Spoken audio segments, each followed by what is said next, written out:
Hi, I'm Galaxy Grace, otherwise known as Reverend Grace, Provost, and I am here today to share a little bit about myself. I do Akashic record readings. Now, Akashic records are everything that has ever been created spiritually first and physically has been recorded in the heavens. So every thought you think, every word you say, everything you do, every physical object in the earth has been recorded in the heavens. And so we call that like the Grand Library or Akashic records. And I have the ability to access those through my thoughts. And I use my heart as well. And I also do psychometry, which is I can hold objects and read them as well, because everything was created first spiritually or energetically. So it's energy. This is energy, that's energy. It's just different frequencies. So I'm able to hold objects and read the energy. And can tell how old it is, tell if it's what kind of energy it is, male, female, or different aspects of itself. I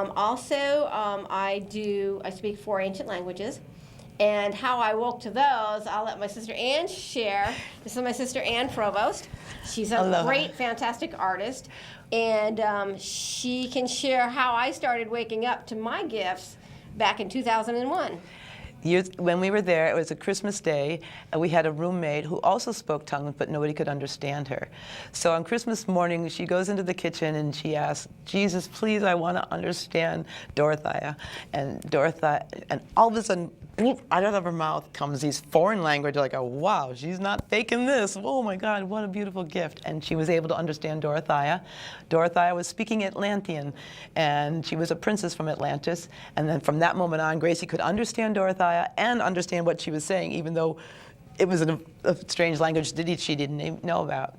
And years later, she got it translated from archaeology friends who are linguists as ancient Hebrew and ancient Sumerian. And ancient Egyptian as well. I'm actually speaking 4 ancient languages simultaneously. And one is the ancient Sumerian, because I found out later I had past lives then. And so I was remembering them. They were reawakened in my DNA and in my thoughts. So I'm speaking ancient Sumerian, ancient Egyptian, a little bit ancient Hebrew, and what I term Syrian Anunnaki. And that's from Sirius A, an extraterrestrial language, because way back when, 450,000 years ago, the Anunnaki came after the Atlanteans were destroyed, the island sank, they fled to a place they created, Egypt.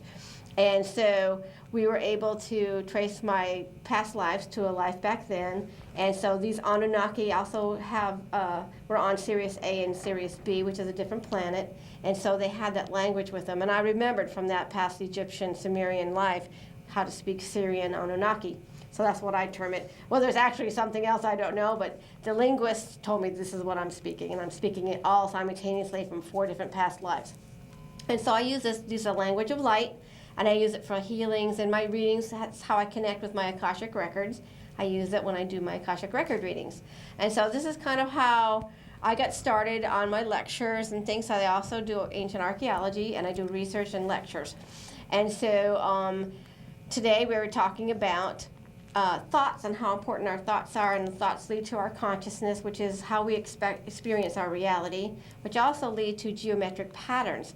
And that is found just throughout all of life, including like this crystal ball and this crystal right here. We have in nature and everywhere, we have certain patterns which are called platonic solids, and it forms naturally in nature. So these things we'll talk about today and also in our next lecture, and create our reality around us through our consciousness, because consciousness, what it is it's how we experience things, how we experience reality. Thoughts, experiences, words, things we see and learn as we grow up. That's all part of our reality and our consciousness. And we can be positive and we can be negative with it. As we said, negative attracts negative and positive attracts positive. So if we're, like, for example, money. Money, they said, is the root of all evil. It's not. Money is just money. It's energy, like anything else. And so, but it's our consciousness and how we think about it. If we're negative and we want to be greedy and selfish, through that consciousness, we create greed and selfishness and the negativity that's in the world. However, if we're positive with it, oh, I have $1 million, I'm going to share that. I'm going to give this to this hospital. I'm going to give my best friend a new car because he needs one. And if we use that consciousness positively with love in our hearts to share that money, that's how we can create our world around us to be a more positive experience. So with our thoughts and with our consciousness, we are creating either a negative environment or a positive environment. And also there's, as I said, there's an individual. Each of us are individuals. So if you picture yourself like a battery, if you're a positive battery, and you want to hook that battery up with your friend who's a positive battery and another friend that's a positive battery, soon you can have this powerful force in the world going on, creating a positive experience for everyone else. We can have world peace. We can have the end of world disease. We can have a prosperity for everyone by just our thoughts and our consciousness. It's so powerful that what we think, we create. We create our own reality and what we're experiencing. So we want to exactly say, please open your hearts and be positive, be happy, and think as if it's already there, that we've already entered the golden age. Because we're in the year of 2012, and I want to mention that this is an important year to shift our consciousness to this positive love and light and energy. We're all united. We're all like little batteries that can be all connected.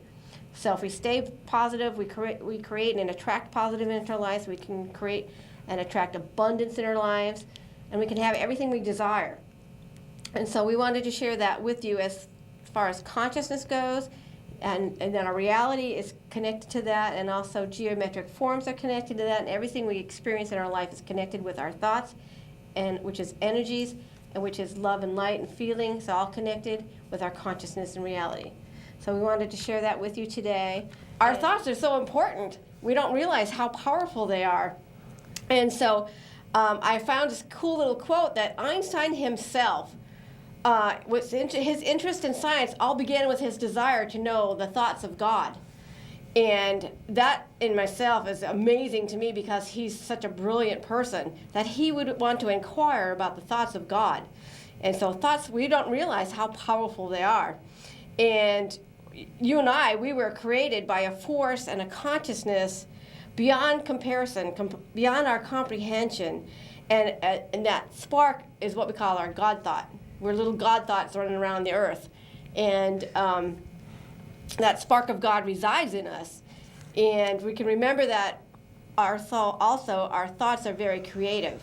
Whatever we put our attention to, whatever we're thinking on, all that energy, you know how you get into a project and it's like consumes your whole thought for hours and you don't even realize the time has gone by because you're thinking so strongly and have that emotion, that when we do that, we are actually creating. We can manifest objects into our third 3D reality just by thoughts. And that's how powerful they are. And we have to remember that thoughts are like negative thoughts attract negative and positive thoughts attract positive. So we want to keep our thoughts positive. We want to see world peace. And so we can unite the world with our thoughts in mass consciousness.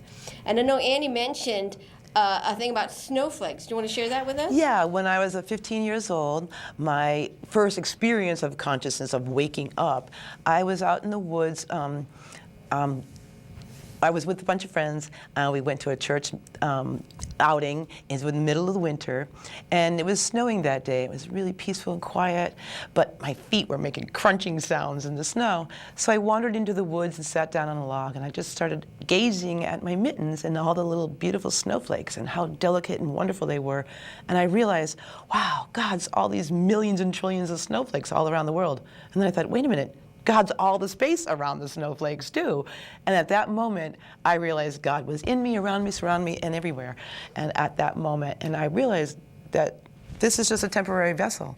And that thought made me realize I will never cease to be, because I will always exist in the universe. So with that thought, I also, in my life, I also was gifted to have a quote from somebody who said, snowflakes, even though delicate and fragile, when they get together, look how powerful they can be. So that's what. That's awesome. And I think, yeah, because I lived in Colorado for a while. I can imagine I don't know how many of you have been in a blizzard and hear all these delicate, beautiful little snowflakes, and yet how powerful that blizzard is, that it can blow cars off the highway. Create an avalanche. Create an avalanche, blow trees sideways. So just like that, our thoughts are very positive too. If you think about thoughts and prayer and words, they're all connected.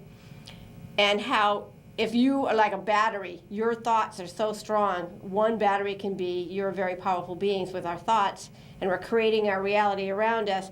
If we all hook up in unity, how much stronger that energy, that power would be. Like take 100 batteries and connect them all together, the power that can create. Someone said that in the future, instead of the power being in the hands of the few with all the money, the power is going to be in us, ordinary people who have positive thoughts, open, loving hearts, united together. We are going to bring in world peace. We're going to end wars and disease and bring forth a golden era just by our thoughts and our actions and our words. That's how powerful we are.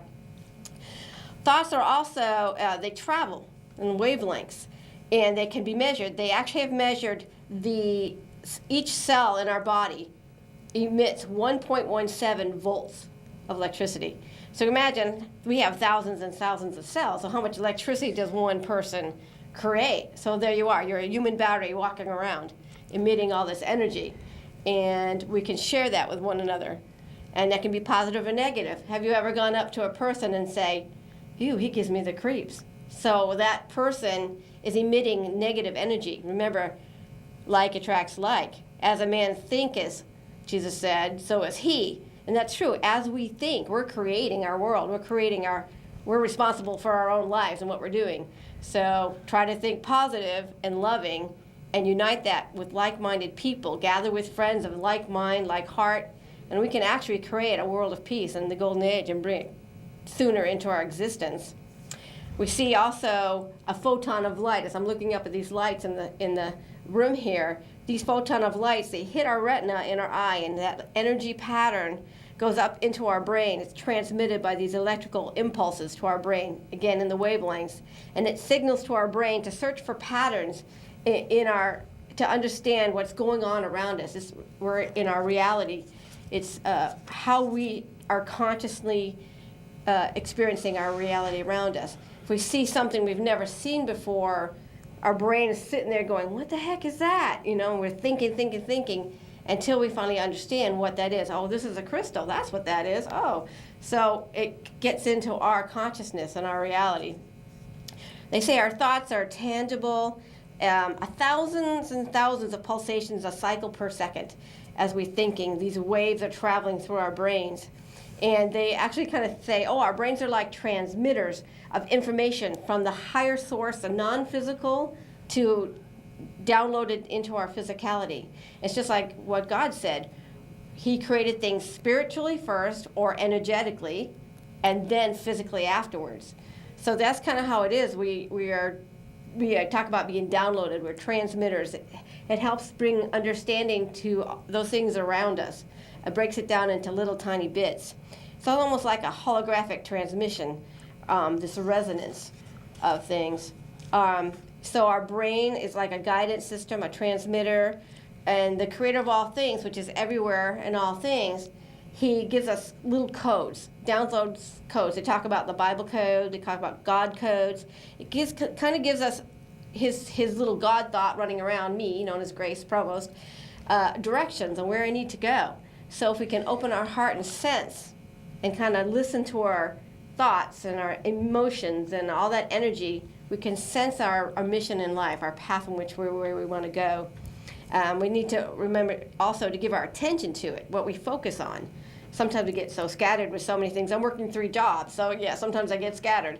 But if I calm myself down, take a moment and just let those thoughts flow with ease, then this is a key to our reality. Our thoughts are reflected in our reality and the world around us. We can create our world by just taking time to listen to that guidance from the Creator of all things. Listen, feel that energy, let it flow through us. Do you have anything you want to share at this time? No, not sure. Not yet? Not yet. Okay. I want to talk about a little bit about brain waves. And we have different brain waves. We have gamma, which is problem-solving, very deep thoughts. We have a beta brain wave. We're alert, we're working. We have an alpha, we're more relaxed and reflective, maybe watching the football game on TV or just meditating on the ocean. A theta is kind of getting a little bit sleepy, yet it's more of a meditative state where we can close our eyes and just take a deep breath. And this is where we can actually listen to those God thoughts coming through us and feel reflective and thinking. This is where we can gain knowledge for ourselves. We listen to our higher selves and our God thought, our God parts. And the delta brainwave is when we're deep asleep and we're dreaming. So those are different brain waves that we're talking about, the energies that come to us. There was a thing called channeling. People were wondering, what is this channeling? Why are people channeling, Jesus Christ or channeling different angelic beings? And what it is the person who's channeling is opening biological circuitry within the body, and it's tied into our central nervous system and our human energy field. We're energy beings. So it generates pathways to altered states of awakeness and allows access to alternate dimensions, other fields of consciousness. Like we said before, maybe we're in a theta state, we want to switch over to a different dimension, we want to go into the delta state, more of a deep sleep. It also heightens our creativity. So when we're working and listening to our brain and our thoughts and our feelings and emotions, which is energies all tied in together, we get into that, as I said earlier, when we want to create something, like a painting. My sister Ann's an artist. She can share with you how she gets into these zones and she paints. Why don't you share one of those? Okay, yeah. My experience with my portrait of John Lennon was that way. I basically kind of do a meditation, a little ceremony, light some incense, and I try to tune into the essence of John Lennon. And really, he does come. And when I did the painting, it was coming out looking like Yoko Ono. I go, oh, okay, I get it. You loved her so much, you want it to look like Yoko underneath you. I said, okay, I'll leave it that way for a couple days, but then it's got to look like you. And I'm literally talking to John and those thoughts, and he's coming, working through me. And I just surrender. You really surrender to let the energy just come through you, and it just comes. It comes out the way it's supposed to. And you can see that painting where? It's in